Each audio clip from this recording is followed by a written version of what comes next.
शिवीन को शिवी के साथ देखने के बाद से ही इन सब का शक अब दो लोगों पर कन्वर्ट हो गया था।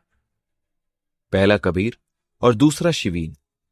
कबीर पर इन्हें शक हुआ क्योंकि उसने हमेशा से ही इन सब के सामने खुद को एक असली वैम्पायर प्रिंस शो किया, लेकिन अब तक उन दोनों के ही खिलाफ इनके हाथ कोई भी ठोस सबूत नहीं लगा है।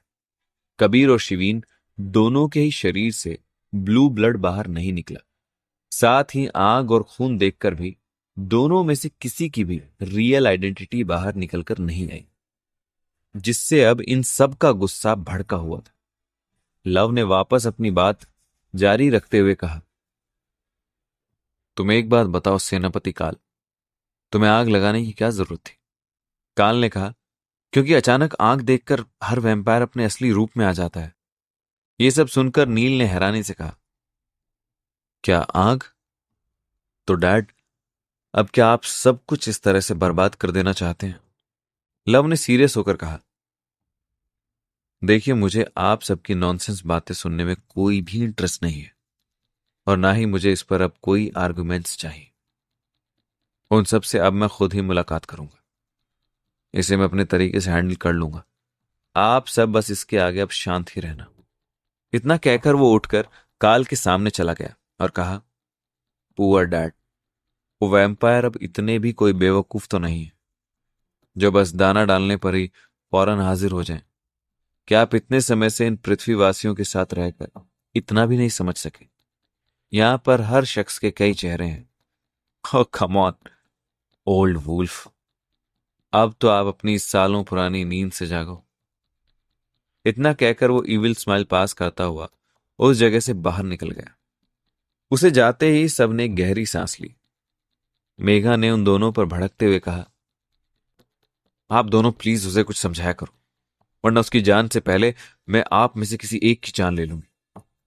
जिस दिन वो आप दोनों की करतूतें जान गया, मैं बता रही हूं, वो बागी बन जाएगा। दोनों ने उसे घूर कर देखा और कहा, ऐसा कभी नहीं होगा। मेघा ने कहा, लेट्स सी। फिर वो वहां से चली गई। वो दोनों भी एक दूसरे का मुंह देखकर अपने अपने रूम में चले गए। शिवीन का मेंशन।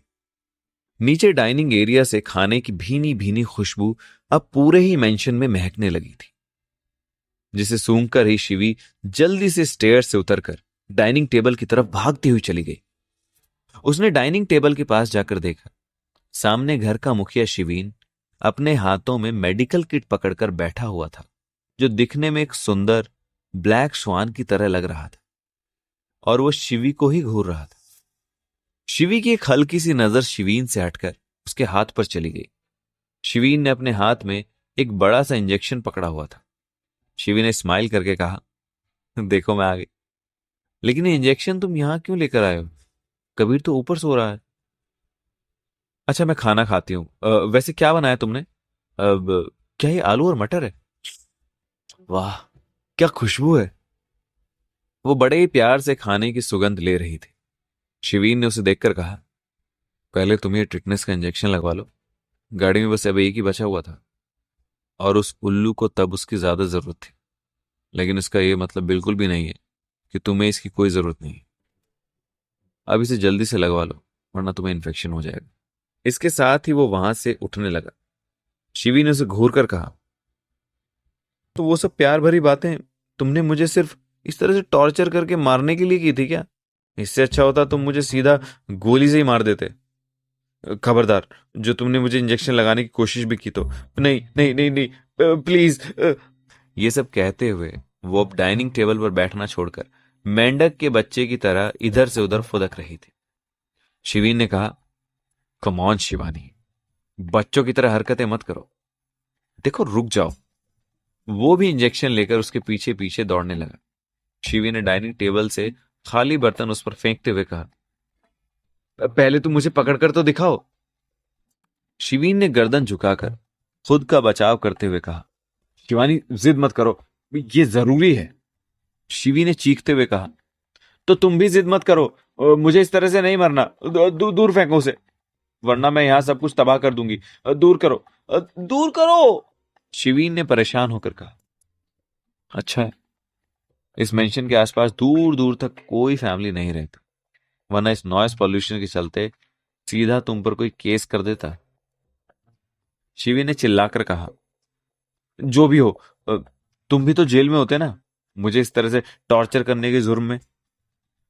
तुम सच में बहुत निर्दयी हो डेविल। और ये कोई घर नहीं है, हॉन्टेड प्लेस है जहां के तुम एकांतवासी हो। इतना कहकर उसने एक मेटल ग्लास उठाकर उसकी तरफ फेंक दिया, लेकिन शिवीन ने अपना बॉडी वेट दूसरी साइड करके खुद का बचाव कर लिया, जिससे वो गिलास सीधा पीछे वॉल पर जाकर लगा। शिवीन ने दांत पीस कर कहा, शिवानी, तुम इतना अजीब और आदिवासियों जैसा बर्ताव क्यों कर रही हो? ये एक छोटे सा ही है, एक इंजेक्शन तो है। शिवी ने रोते हुए कहा, मैं करूंगी, तुम हार क्यों नहीं मान जाते? प्लीज इंजेक्शन दूर फेंक दो ना। अगर इतना ही प्यार आ रहा है तो फिर तुम खुद को ही लगा लो। शिवीन ने कहा, देखो, तुमने पूरा घर सिर पर उठा लिया, लेकिन शिवानी, मैं भी तुमसे ज्यादा जिद्दी हूं। अब तो मैं बिल्कुल भी हार नहीं मानने वाला। बेवकूफ लड़की, चोट मुझे नहीं तुम्हें आई है, इसलिए तुम्हें ही ये इंजेक्शन लगवाना पड़ेगा। शिवी के हाथों में जो कुछ भी आ रहा था वो बिना सोचे समझे सब उसकी तरफ बड़ी फुर्ती के साथ फेंक सकी। अभी वो बिल्कुल एक क्यूट से दिखने वाले बिगड़ैल बच्चे की तरह ही बर्ताव कर रही थी। शिवीन तक उसके द्वारा फेंकी गई चीजें पहुंच नहीं पा रही थी, जिससे वो सब चीजें वॉल और फर्श पर टकराने से कुछ टूटकर इधर उधर बिखर रही थी, तो कुछ खनक रही थी। ये सब शोर सुनकर गेस्ट रूम में कबीर अपना होश संभालते हुए डर से बेड से जमीन पर गिर गया, जिससे उससे हल्की सी आह निकल।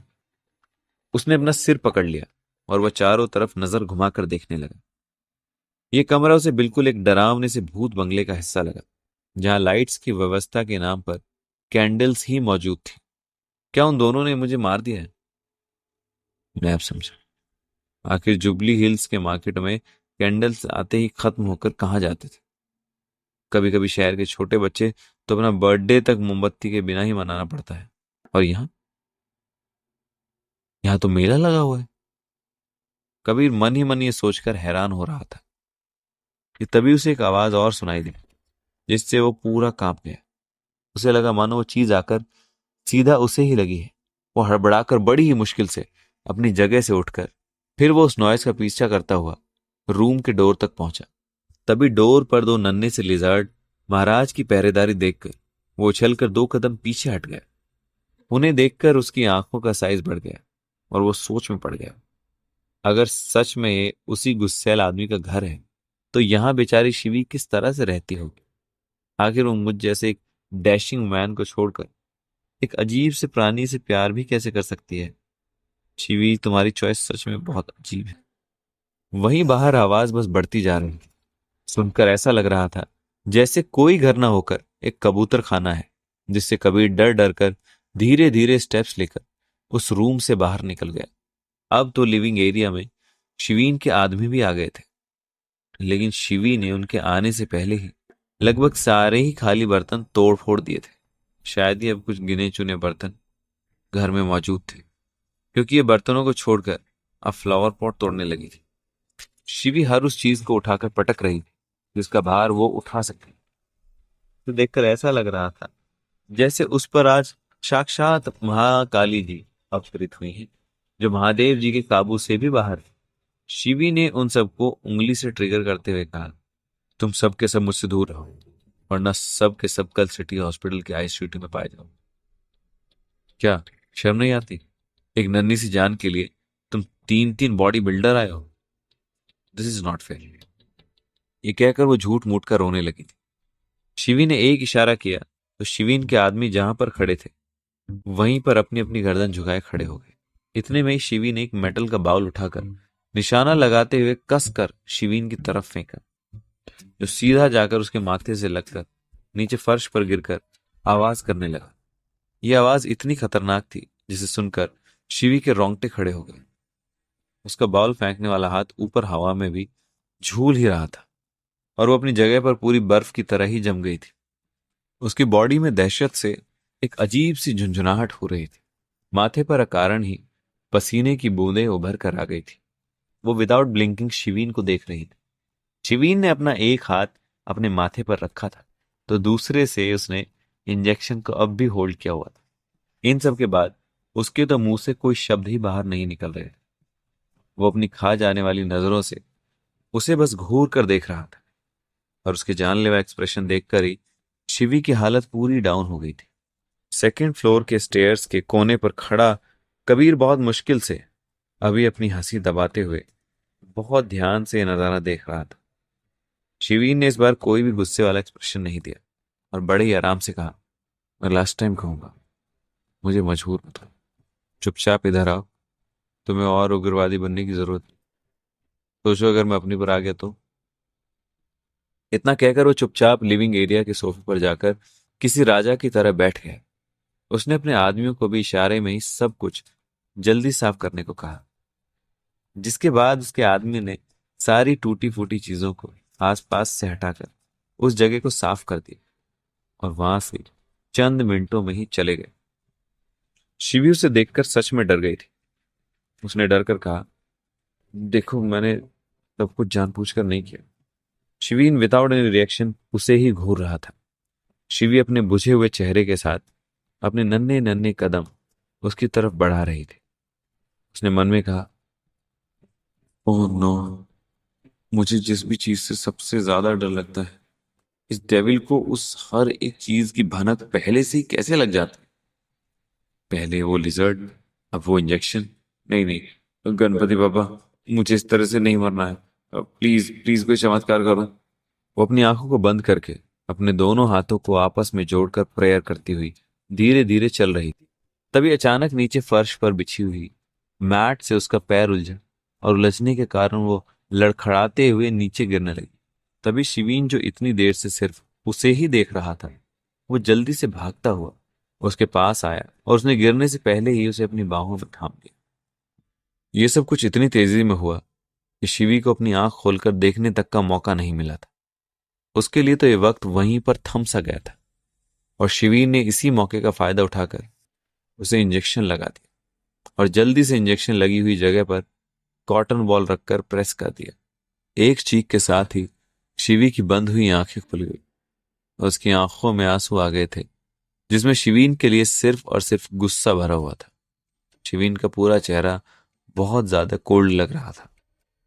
शिवी सीधा नीचे शिवीन के कदमों में बैठ गई और अपने हाथ पैर जोर जोर से फर्श पर मारते हुए चीखने लगी। उससे इरिटेट होकर शिवीन ने उसे बाजू से पकड़कर उठाया और वो उसे सीधा डाइनिंग टेबल की तरफ लेकर जाने लगा। शिवीन ने कहा, यह तुमने बिल्कुल भी अच्छा नहीं किया। उसने रोते हुए ही अपनी नोज को शिवीन की शर्ट के बाजू पर रब करना शुरू कर दिया। उसकी हरकतों को देखकर शिवीन अपने दिल पर पत्थर रखकर सोचने लगा, मन तो करता है कि इसे अभी के अभी सीधा बाहर फेंक दूं, स्टूपिड, लेकिन क्या करूं, मैं ये नहीं कर सकता। अगर ये लड़की नहीं होती तो मैं सच में इसे अपने हाथों से मार डालता। उसने उसे उसी तरह से ले जाकर चेयर पर बैठा दिया, लेकिन वो थी कि अब भी उसकी छूटने का नाम ही नहीं ले रही। शिवीन ने दांत पीसते हुए कहा, अब क्या तुम च्युइंगम की तरह मुझसे सारा टाइम यूं ही चिपके रहोगे? छोड़ो मुझे और खाना खाओ, वरना खाना ठंडा हो जाए। अच्छा है कि तुमने खाना नहीं फेंका, वरना तो मैं तुम्हें और अच्छा सबक सिखाता। शिवी उसे छोड़कर दुबक कर चुपचाप चेयर पर बैठ गई, अपनी बाजू चेक करते हुए धीरे से सुबकने लगी। शिवी ने धीरे से कहा, जानवर, तुमने ये सब करने से पहले एक बार भी मेरी परमिशन नहीं ली। तुम सच में एक जल्लाद हो। मुझे बहुत दर्द हुआ। तुम कभी मेरे दोस्त नहीं हो सकते। शिवीन को वो गुस्से में और भी ज्यादा क्यूट लग रही थी। उसने उसकी क्यूटनेस से अपना ध्यान हटाकर, बस बहुत हुआ, अब ज्यादा नौटंकी नहीं, डरपोक, ये कहकर वो इंजेक्शन डस्टबिन में फेंकने चला गया। फिर वापस आकर शिवी के हाथों को पकड़कर उसे खींचता हुआ वॉश बेसिन की तरफ ले जाने लगा। शिवीन ने उसे घूर कर देखा और कहा, ये तुम क्या कर रहे हो और इस तरह से कहां ले जा रहे हो मुझे? शिवीन ने कहा, you are such a dirty child. तुम खाने से पहले अपने हाथ नहीं वॉश करती क्या? तुम जानती भी हो कि हमारे हाथों में कितने सारे जर्म्स इकट्ठा हो जाते हैं, बस यूं ही खाने लग जाती हो। Very careless. इतना कहकर उसने खुद ही वॉश बेसिन में उसके हाथ धो दिए। फिर उसका थोड़ा सा हुलिया सही करके उसने उसके चेहरे से बालों को हटाकर सेट कर दिया। वो ये सब जानबूझकर कुछ ज्यादा ही प्यार से कर रहा था, लेकिन शिवी की हार्ट बीट अपने आप ही तेज हो गई उसे देखकर वो गहरी सोच में डूब गई। ये इतना चेंज कैसे हो गया, वो भी सिर्फ एक दिन में। शिवीन ने उसका हाथ पकड़कर उसे खींचते हुए फिर से डाइनिंग टेबल के पास ले जाकर एक चेयर पर बिठाया और खुद भी उसके साथ वाली चेयर पर बैठ गया। फिर उसने उसके लिए एक प्लेट में खाना डालकर उसे सर्व किया। शिवीन ने अचानक अपना एक हाथ उसके माथे पर रख लिया, जिससे शिवीन की बॉडी के अंदर एक हलचल सी हुई। वो उसकी तरफ मुड़ा और कहा, क्या तुम्हें मुझसे कुछ कहना है?